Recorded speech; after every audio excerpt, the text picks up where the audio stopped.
Hello, welcome back to Survivor LU After Party. I am here with Jonathan J. High Hiley, the fifth member of our jury. How are you doing, J. High? I'm doing good. As you can see, my Yes. dog's not going to leave me alone. But yeah, I mean, I've been good. Life's been going kind of crazy for me recently, but it's been nice to slow down and watch back my time in the game. So So we'll talk about how your life's getting crazy towards the end of it because I'm sure everyone will want to hear about that. But let's get into it. So 2 years ago, we start filming Survivor LU season two. You walk onto the field and you see the 19 other contestants, not 19, 17 other contestants standing there waiting for the game to start. What was your first initial reaction as a super fan to see that happen? well, I definitely put in a lot of preparation before the game. I knew Ben Michelson from season one beforehand. He kind of gave me a synopsis of how the game would work and all that, gave me some tips. I also was in communication with CK beforehand because me, Ben, and CK were all involved at competitive video games on campus, and so I had, but me and CK definitely had a bit of tension sometimes. My first confessional is like, he'll do anything to get ahead. That makes it sound like he's a terrible person. No, he's just really competitive and like he'll do One of the nicest things. guys ever. Yeah. Yeah, like I think it just a lot of people like I can be the same way where competition brings out sometimes the best and worst of you. So I had like tried to. I also like from the list that was sent out. I had known a couple people like I knew about them. Like I knew Jacob. I didn't really know him that well. Like he was like, "Hey, what's up, Jay High?" Because like he knew my girlfriend at the time, now wife. I'm like, "Sup, man?" Like I can never remember his name. But so I'm just like, you know what? I'm going to stand on the other side of the circle of CK. I'm going to act like I'm meeting Jacob for the first time. I'm going to try and be a little goofy, sociable, whatever. And end of the day, like first impressions are nice, but like that's not going to make or break your game a Yeah. lot of the time. But I was just trying to, you know, trying to fit in, and with people like Andrew and John on my tribe, thankfully, being a super fan was like in good company, I guess. So I didn't have to hide too much. But Yeah. yeah. So you're put on the Kalahari tribe, as you said, with Andrew and John, and also Chad and Ethan. So what was your first impressions of your tribe? Because you were put on the all guys tribe instead of the all girls tribe and the mixed tribe. Yeah, well, I thought it was a really cool twist because like I'm familiar with College Survivor as well as actual Survivor, and so it was cool to see like because I didn't expect three tribes, I expected two. So I was like it's pretty common that like girls are targeted early in the game and guys are targeted like right before the merge or at the merge. So it's like, well, there's no girl to target, and not that that's always the best strategy, but I definitely also with it being a small tribe, it's like okay, you have to like there's so many less targets, so you kind of have to be a little bit aggressive because there's no one to hide behind. Um, and I mean, it showed videos of us like we were going around memorizing each other's names, and I mean, we were the Goon Squad. We are all kind of goofy and crazy, and I think everyone would like. Some people had no idea what was going on. Like, I think that even though Chadwick had a familiarity with the game of Survivor, like it was like okay, Ethan, Austin, and Chadwick were just like low key, while me, Andrew, and John were just like balls of fire. Like Ethan went to go help, like clean up after the challenge, and Andrew's like, "Is he looking for an idol?" And it's like we just couldn't stop. And thankfully, had I been the one person that was crazy, I could see myself going pretty early. But like I didn't necessarily have to like lead the conversation about Survivor.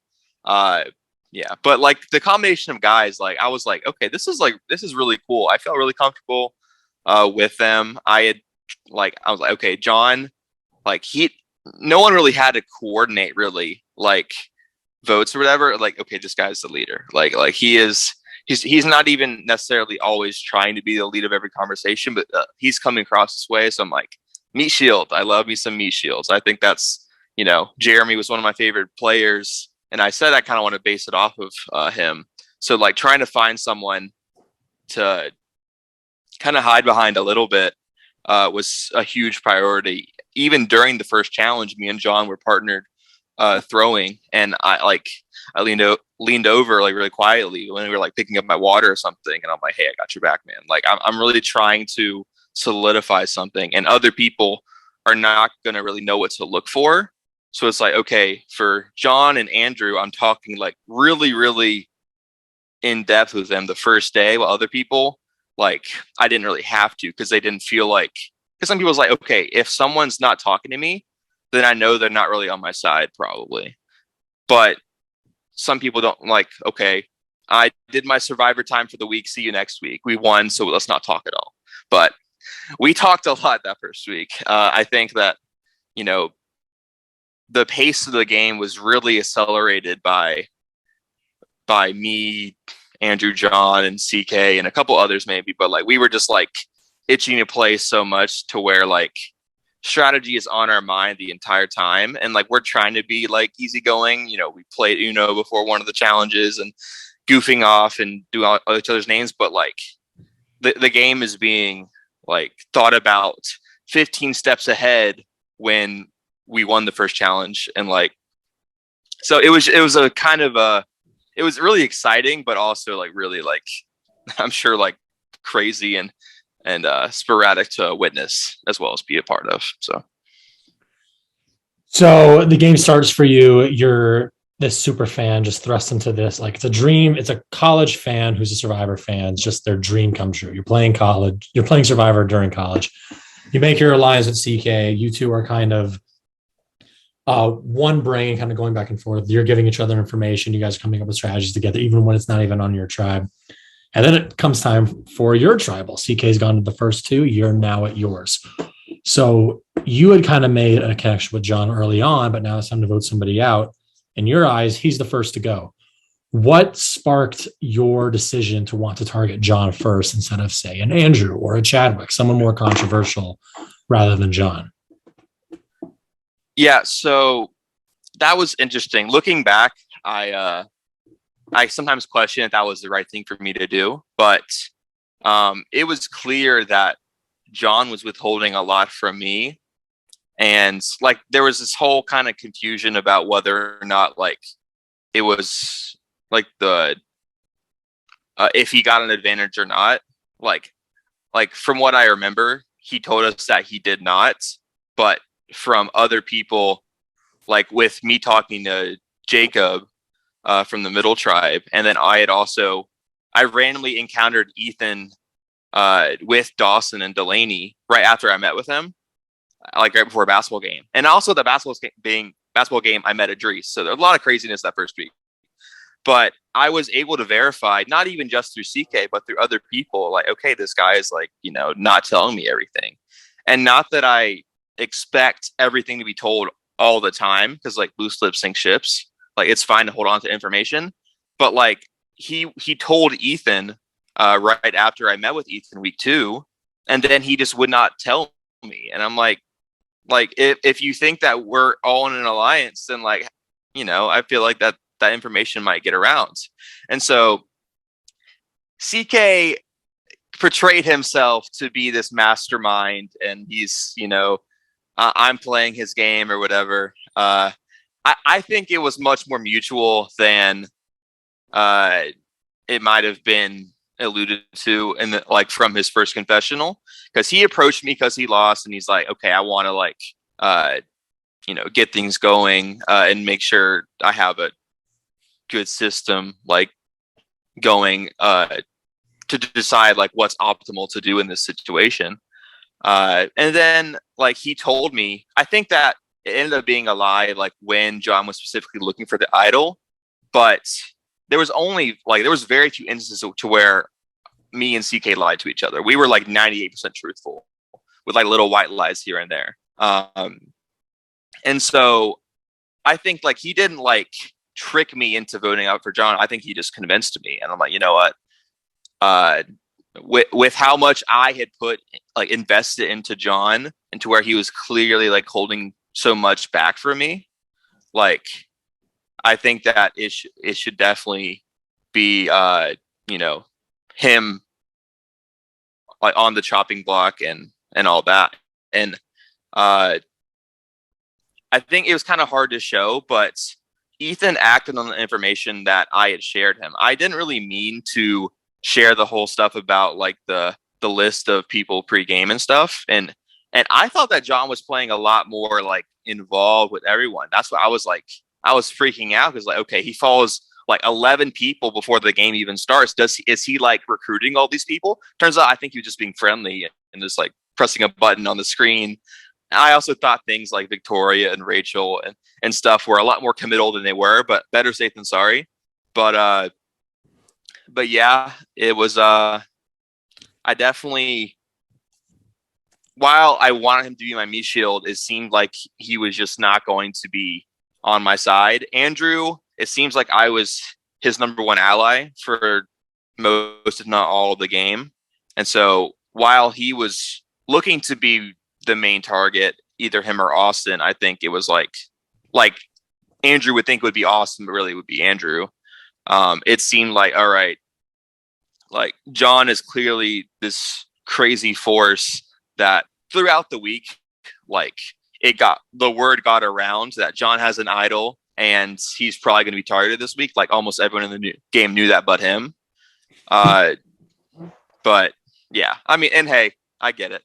I got there too eventually, but yeah, I think it was just combination of Ethan using the information that I given him on one side and CK giving him on the other side, and just really push for it.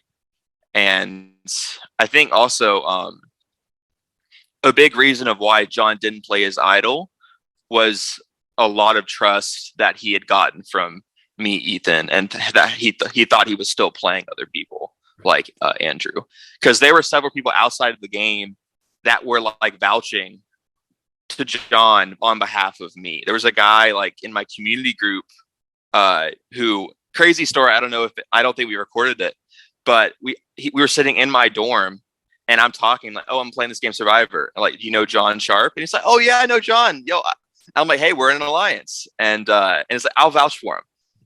5 feet away, CK is playing Smash with one of my roommates with the door closed.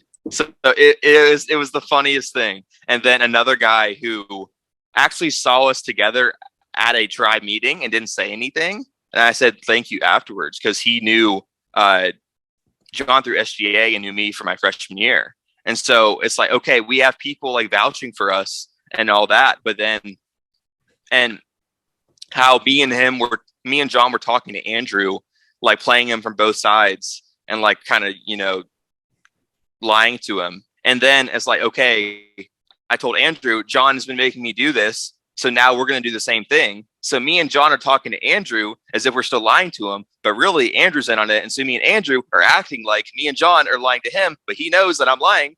And like, it got really crazy. Like just the amount of stuff happening the first 3 weeks that led to John's exit was like, there was a lot of craziness.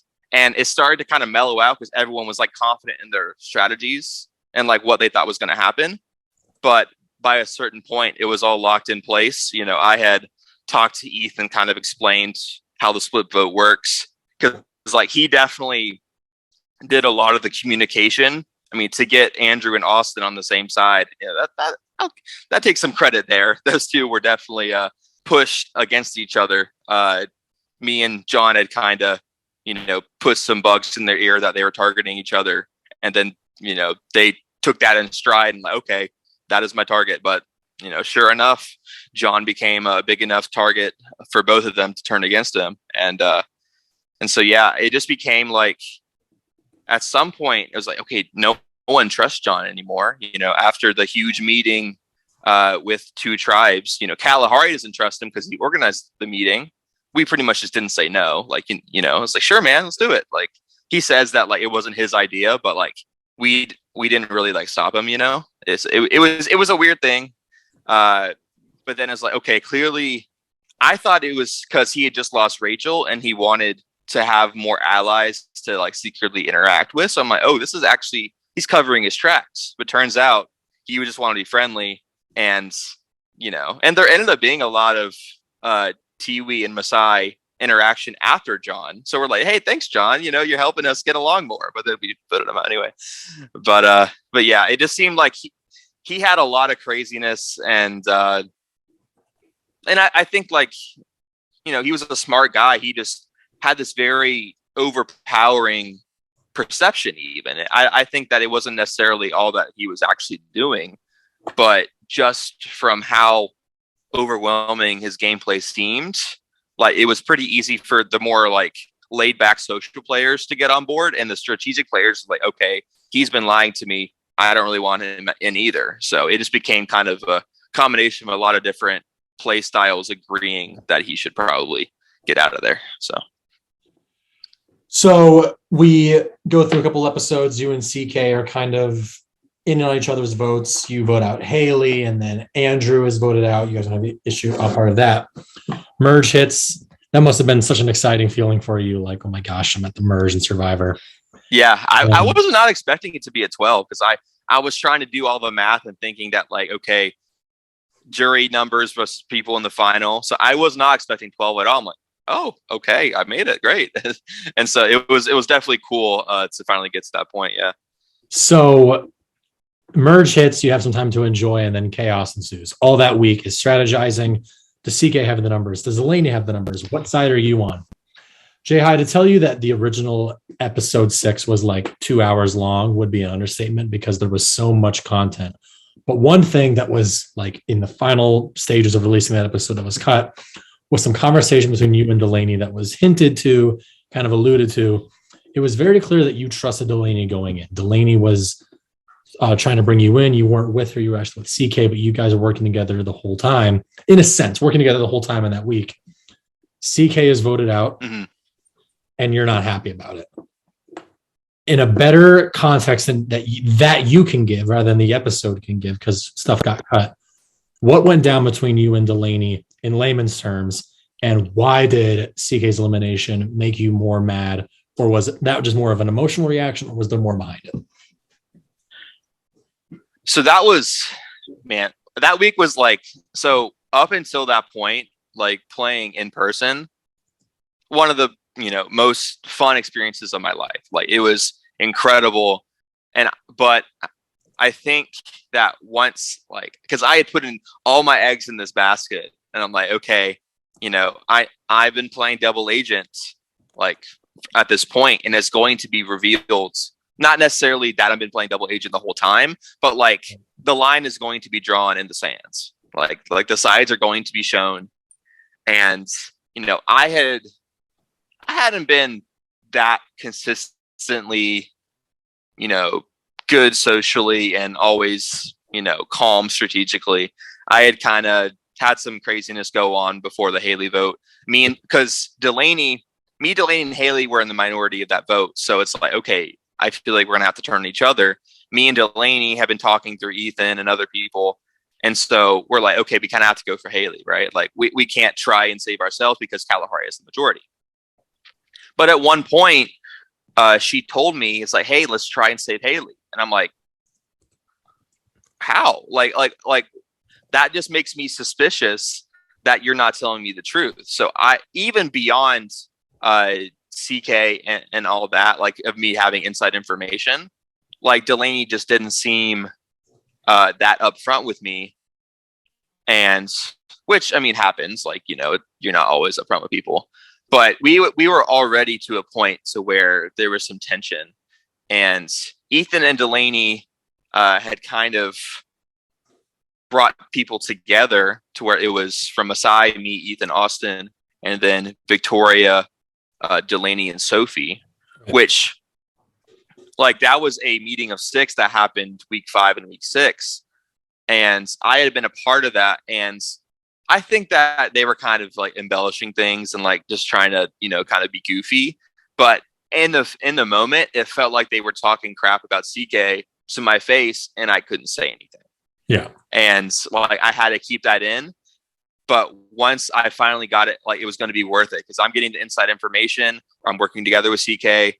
There's this guy that we've been up and down the past 2 years when we're finally like, on the same side when it's going to go through, like my mental health was to a point that like I've gotten a lot better now. I think I was just so obsessed with certain hobbies in my life to where like if they didn't go well, like I would get destroyed. And like, things with video game tournaments that if people rub me the wrong way, I wouldn't do my homework for like 2 days. Like I got really, really into these things.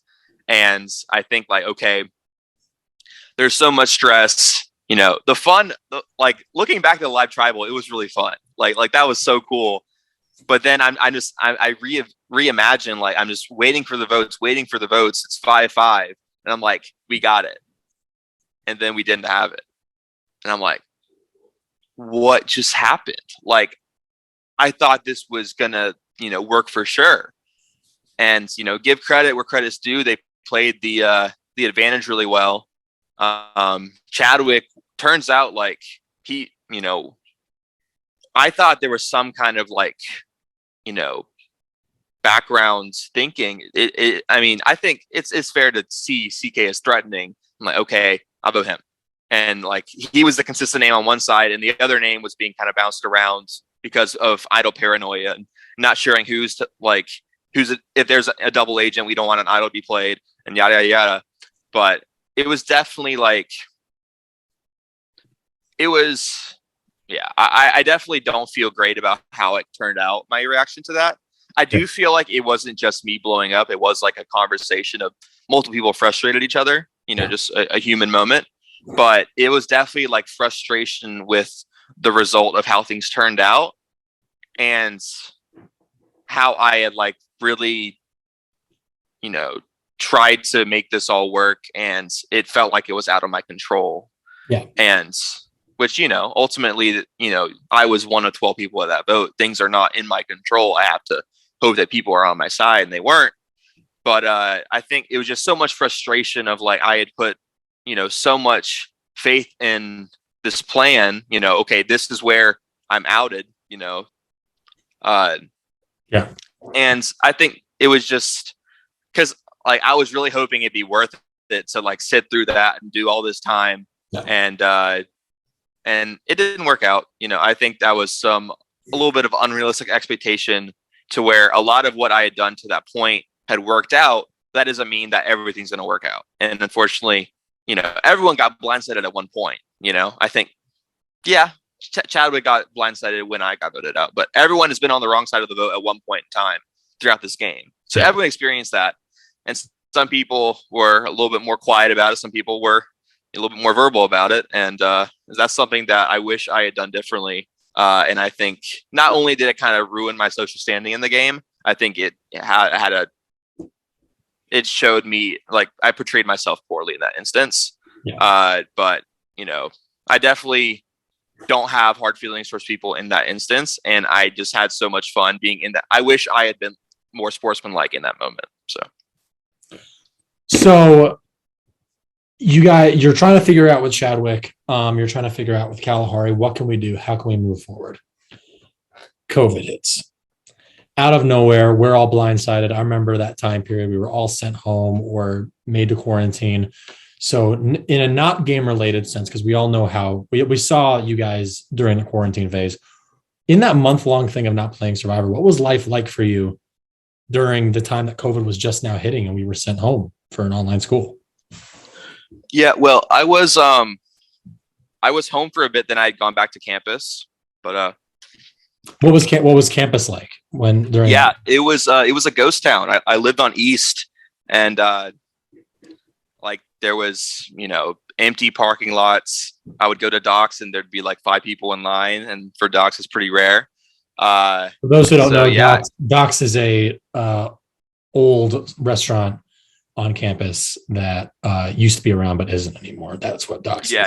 Yeah. That's where I guess the new chicken place is. But yeah, it was I was with some of my roommates and just doing whatever to pass the time. I remember I would stay up till 6 a.m. and wake up at 4 p.m. and stuff like that. So the running challenge, my schedule wasn't that different, but 5:30 was kind of in my comfort zone. But yeah, it was definitely crazy. And the month break, just holding on to the most recent vote of like, okay, my closest ally is gone, I might be gone next, and being in kind of this purgatory of of the game. Like, it was definitely a weird feeling, and to where, and a big point that like College Survivor is that like the game never stops. It's never really on pause. Like, of course, we're not voting. People were watching movies together, and like, okay, you're not allowed to be human with each other. Like, but like, in our minds, the game is still in the back of it. For me, it's like not at the front, but like it's kind of in the middle because I still cared a lot about it. But I'm just like constantly thinking like, okay, if this goes back, what am I going to do? And we had built some momentum to where it seemed like Chadwick was willing to go back with us like hours afterwards, which is like, dude, why are you doing this now? I could have really appreciated your vote earlier. But yeah, it was definitely really crazy to where like it's like, okay, I feel like my game's not done if we're able to finish this out. And thankfully, we are able to pick it back up in a different way, which I think it's definitely difficult to have a social game, when you're having, like, you're not like face to face, because it definitely feels like, it's like you're like clocking in with classes or whatever when they're online. It's like, okay, you have your mic off, camera off, you're there, you don't get marked absent. Like that was, it seemed very like not authentic and all that. And I think that, we were able to get some information sent across, but the social game itself was definitely something that like your social game was so much of a reflection of your time before COVID, and like the memories about that, and small conversations here and there, and like Idris or Hallie having a funny one-liner in tribal council or something, that carries it on. But it was definitely the communication was because like I think for me, I had no shame in asking people to meet. I would spend hours and hours and hours a week with meetings, and at some point people kind of like pushed back. And I remember like times where Ethan is like, you know what, I don't really want to meet anymore, like let's just see how it goes. And so it was just definitely a different thing, to where I think I was so overwhelming in my strategy because I didn't want to portray myself too closely with my hobby of video games, because that would lead to CK. So I think I was really inauthentic socially, and I think that really made people like, once they confirmed that I wasn't on their side, it was like, okay, we're never working again. Like, we can say it, and I'd be like, oh, please don't vote me out, but we have Chadwick anyway. And like, oh, maybe we can work down the line.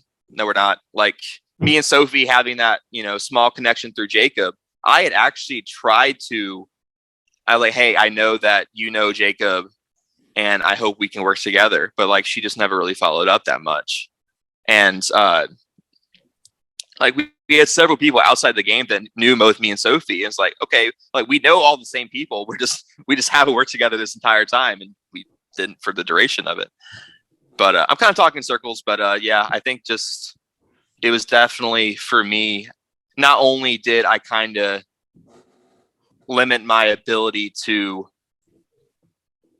bring people to my side after CK being voted out with multiple things being affected by that, but also just I think that a lot of people, it seemed like I was to a point to where he's in this game, I want to get him out as soon as possible, and he is someone that I will always want out. And like it seemed like people were very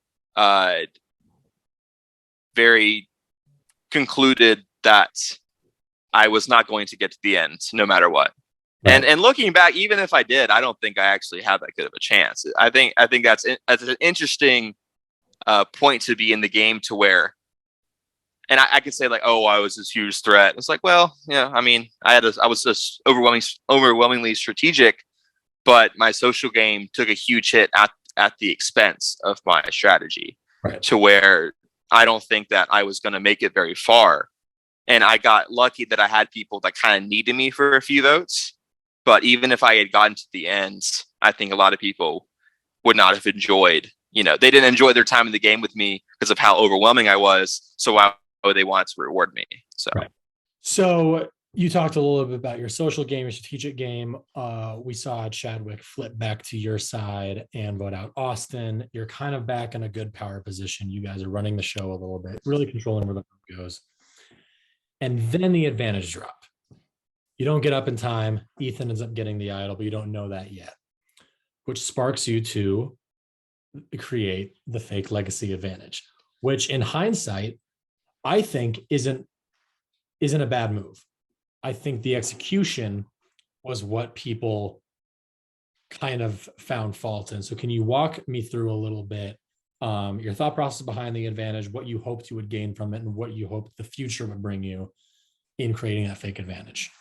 Yeah. Well, also right before Lily gets idled out, which is like a huge swing.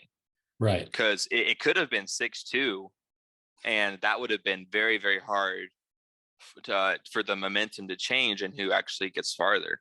And I had not wanted to split just because we had 20 minutes, and I'm like, I don't want to make this complicated. I'm safe.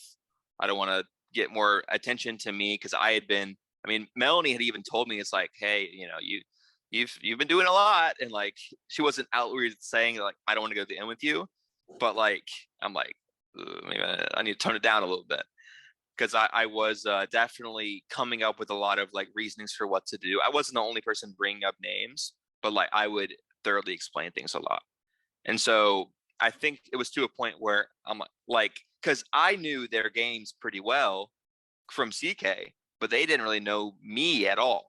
Like, yeah, I had known Idris for a while. We kind of had a secret thing. I mean, it was not really any it was pretty surface level. And I had never actually talked one-on-one with Lily or Hallie. I had only gotten information from other members of Kalahari. Right. So, and then Chadwick and Melanie, I had really pushed to be close with Melanie right when she came back from exile. I went right up to her and was like, hey, how's it going? We're kind of, like later it's like, oh, we're kind of free agents. What do we want to do? That's why I try to approach her during the live tribal first. Cause I'm like, okay, if I approach CK first, it's going to be way too obvious. So I want us to be seen as the two free agents that aren't sure what to do. And then Chadwick, went back and forth, eventually came back to my side and was the only person that didn't flip on me. So maybe I actually got his trust. But so I was moving because we did it like Monday or Tuesday or something. The advantage drop was Friday morning. I had moved back home a little bit early, back to North Carolina, and so I was driving. I was listening to some podcasts about Survivor 39, and to where like people were, if you remember, like Jamal's written fake advantage or whatever, something that really didn't have that much effect. But Missy had said that they didn't vote for Dean one time because he had a copy of a fake, but they were just so worried that they just like, you know what, I'm just not going to vote for him. Like, I'm not going to bet on this. So I'm like, okay, if people are scared, it doesn't have to be real. You can just, kind of use that fear and go forward. And also, Ben had told me his time before in season 1 about how he used a fake idol to get through 2 votes. Ben started something that can't be like we had. Can't be. Yep. Yeah, true. People will see later on, but yeah. So with that, and then also Ghost Island. I try to mimic Dominic's pattern. That's why I read it out. It was to like kind of approach like, okay, here is how it is. But I'm just like, okay, I don't necessarily need to not play it and make people seem, because a very common thing is that if you unveil an idol and don't like, if you tell people about an idol, you're not going to play it. If you don't tell people, you might have an idol and you play it. Rarely do you tell people that you have an idol and then you actually play it. You're just trying to bluff and save it for later. So, and then because a point of conversation earlier in the game was, oh man, Ethan's a really fast runner. From the very first challenge, he was one of the runners. He had said like, "Oh, I have like a under 5 minute mile time or something." So I'm thinking about it. I'm like, I think Ethan probably got it. Like I think between Ethan, Sophie, Victoria, all physically fit people, because I was hoping it was going to be like, okay, send back the boot order and like the votes, and like I thought it was going to be like a message thing. So when it's like running, I'm like, no, like I can run like, you know, a few steps fairly fast, but a whole mile has been tough for me. So that was a tough go. But I was like, okay, I feel like they probably have it. I was trying to like hope that one of my allies would like tell me. We had this anonymous Google form that I'm like, hey, fill this out. Let's see if we have it without outwardly making yourself seem like a threat, which didn't really get anywhere, because I think they're like, what is this guy doing? But I was hoping to, in one way, because I'm thinking like, okay, the odds, because I always wanted to play the numbers, the odds of us staying together and one of them having the idol and playing it is, you know, theoretically not that big. Right. However, you know, let's say Sophie, who won immunity, she gets an idol, she might want to save it. Victoria, you know, has probably been, outside of Austin, the least like, you know, outwardly strategic person. She was playing a much more laid back game, while people like Ethan, Delaney, and kind of Sophie were like at least in my presence. I see Victoria had a lot of conversations later, but like she was playing a little bit more low key. This was your view at the time. Yeah, like it seemed like, I mean, definitely after the idol play from Sophie was definitely like the top of our of my threat level like list. And Ethan, I'll give him credit, he definitely downplayed his threat level after Delaney's vote out. Like we thought that I'm like, they might still be together, but I'm not sure. Right. I think that's why Idris trusted him, because he seemed like a free agent. Mm-hmm. But I was hoping to where I can get the target off of me a little bit. I can play the idol, make myself look like I'm foolish, because like if I know it's fake, why would I play it? Right. So I was trying to, and I played it immediately, because I don't want an idol to be played, because I had a lot of idol paranoia throughout the game, and I'm like, okay, like they're probably gonna play it. I just feel confident that like because they are already catching up. So I'm like, I was really trying to push like, okay, we're up 5-3, we're doing good, but we need to either eliminate the idol or one of them, because being up 5-2, you can split if they don't win immunity. If they don't have an idol anymore, being up 5-3, you can be pretty solid.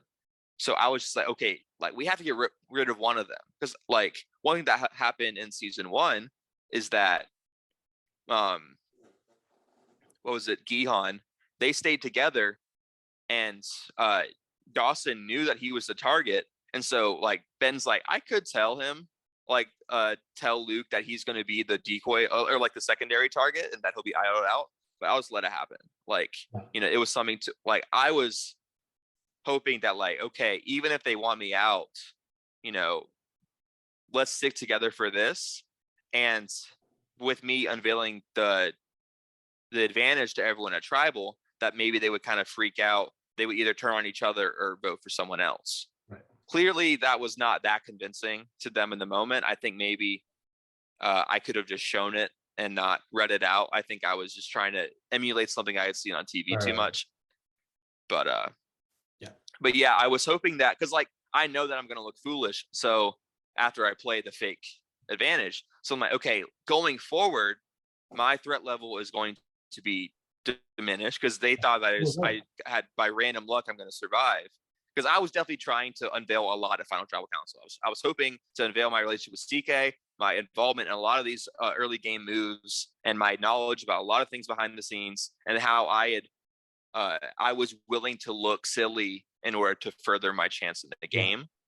But unfortunately, that didn't really matter, because most of them flipped on me anyway. I think it was kind of like Boston Rob and Winners of War a little bit. People say like, oh, why are you doing the buddy system with, you know, seasoned veterans of the game? Well, he was probably gone anyway. Like I think that's to where because I felt pretty like in the middle uh of my alliance. Like, yeah, our side of the alliance was up 3-2 because like me, Chadwick, Melanie were like kind of forced to sit together because we had no one else really. Mhm. And so I can understand Kalahari being threatened by that. And like, let's say Final Seven, they want to use the people left over, the two of Ethan, Sophie, and Victoria that are left to take out one of us to ensure that they get farther in the game later on. But to me, it didn't really make sense to take me out at 8th. I think I should have gone 7th or 6th. So I didn't really think, I was like, okay, I'll make myself seem like I'm very confident in this because, and they thought I was very confident. They really thought that I got tricked or something. But I was just really hoping to make it seem like, okay, I need to play this, and the numbers and like, yeah, I got really complicated. Honestly, the long drive home did me no favors. I made it way too complicated, and I mean, made the game way too complicated. I could have just like, like the timeline of when I became a target. It seemed like Idris wanted me pretty early after the Lily boot. I'm not entirely sure because I didn't see the timeline of the confessionals, but it seems like he really trusted Ethan. So like the communication about Sophie playing the idol, like it seemed like she had a lot of communication to where she was feeling pretty confident about it. Right. Like to where some people wanted, like Lily wanted Victoria to stay in the game, Idris wanted Ethan to stay in the game. So who's left? Sophie. And so where there seemed to be a lot of communication to where people on the bottom really gathered trust from people at the top. They didn't really gather trust from me because I know like we're in the lead. Let's not blow this. But other people in my alliance at the time didn't see it the same way. They saw that like, okay, we got this really overwhelmingly strategic guy that's been kind of annoying me. I don't really want to play the game with him anymore. I could wait 20 or 40 minutes to vote him out 7th instead of 8th, but I'm done with them. Like they didn't, I think they weren't very pragmatic about their place in the game. They got really like, okay, this guy is, way too much. I want him gone. Yeah. And to where, for me, that is a misstep on my, social awareness. But I think that's also a strategic misstep on the timing of the move. But yeah, so ultimately it kind of blew up and was a little bit rough to watch. But, I get a little bit of solace from people in the comments like, wait, why are you taking him on now? Maybe wait 1 or 2 votes, But Well, so you get voted out and it's not without a bang, and I can respect it because no one wants to go home without causing a little bit of ruckus. So in that time, you're voted out and you're not happy about it, but you're ready. You're a fan. And it seems to me like you were ready to see the game go forward and vote for whoever deserves it at the end. Um, I think you're one of the more unique players and one of the more relatable players we've ever had. You're the big super fan. You're the guy who wants to come in. And while you might not be, and don't do not take this the wrong way, Jai, while you might not be the most like physically present threat, you're one of the more smarter minds. You're one of the more like, yeah, I'm going to be that guy. I'm going to be behind the scenes. I'm going to be the one who's running everything. And also I'm going to try to make relationships along the way. And I think you did it beautifully. I think while you're a controversial player and you do, as you said before, you talk in circles a little bit, it means you're constantly thinking. It means you're 1 step ahead, you're 3 steps ahead, you're 5 steps ahead. And I told this to CK a while ago. You guys played the game that I wanted to play, but did it in a way that was different than how I played it. And I think it worked for you. And it's something that I'm envious of. So I'm a little bit jealous that you found the formula and cracked it, and I didn't in my season. Yeah. And again, I said earlier, like having John and Andrew, like a lot of strategic, like overwhelming people similar to me on my tribe definitely helped. But yeah, I mean, I appreciate it, man. I think it's definitely comparing things, because I know like Stephen Fishback, I watch a lot of Survivor podcasts. He's like trying to rank people is kind of like reductive because there's so many different parts of the game that are out of your control. A lot of luck based, lot of right place, right time, a lot of other people making decisions that like you take advantage of. And like, the game's a crazy thing. And, Yeah. I'm glad to be a part of it and see how it finishes out. And the audience seemed to have a liking to you as well. And I think you just captured a lot of hearts and a lot of super fans' dreams of playing the game. So beyond Survivor, you mentioned earlier your girlfriend is now your wife. Congratulations on that. And I think you have some really important news that you just recently announced. If you want to talk about Yeah. how you Well, can. not too long ago, we found out that she was pregnant. And so that is a pretty crazy development. I think not the first baby to be born in the Survivor LU group. I think that goes to Derek, but yeah, I think definitely something that didn't expect it to be quite this early, but we're both definitely looking forward to it, and we look forward to raising our kids as Survivor fans and all that. I was gonna say they're gonna hear all the adventures of Jay High Yeah, too. she's been watching. She watched season 1 with me a lot. Season 2, she's like, might get stressed watching you do all this, but we'll watch actual Survivor together, and like just talking about the game has been a big part of our time together. And I think it's cool how a lot of us have different, especially after season 2 with COVID, we all kind of went our separate ways, and to where a lot of people were older and moved. A lot of people kept like going online school, and we weren't able to kind of bounce back right into hang out all together. Like it was a few like little groups here and there. Yeah. But it is definitely cool like coming back and seeing like everyone relive these memories that happened 2.5 years ago. Yeah. And maybe I'll have the courage to show them this season. And I was like, hey, just watch the first few episodes. Don't get too far into it. But yeah. And I had the privilege of meeting your wife at the premiere, and she's so sweet, and it's so much fun. Yeah, she's put up with a lot of my crap. That's what I told her. The idol search, that happened right after Ethan and CK and all that. I was eating dinner with her, and I left dinner to go look for the idol. So she's put up with me and stuck through it, and hopefully we have a lovely time in this next stage of life, and yeah. So anything you're allowed to reveal, the gender, the name, anything like that, or just too early? It is a bit too early. The process of determining a gender is getting pretty early. Like we might be able to find out in the next week or so. Gotcha. But yeah, nothing yet. But yeah, looking forward to it, and it'll be pretty. Maybe I'll bring them along to one of the future seasons, something like that. Let's just do that. Is there anyone from the game, from your season, that you've remained in touch with, remained friends with since then, still in your life? I'm sure they want to hear that as well. On a close level, probably to CK. But it's not necessarily like he has, like one of my roommates for my senior year, he was much closer with, like socially, just like hanging out than he was to me. For me and him, it was like, okay, time to get to business. Like it was very much a business relationship, and like we definitely had a lot of fun, and like we joke and stuff and do all these things, but like it was very like we took it very, very seriously.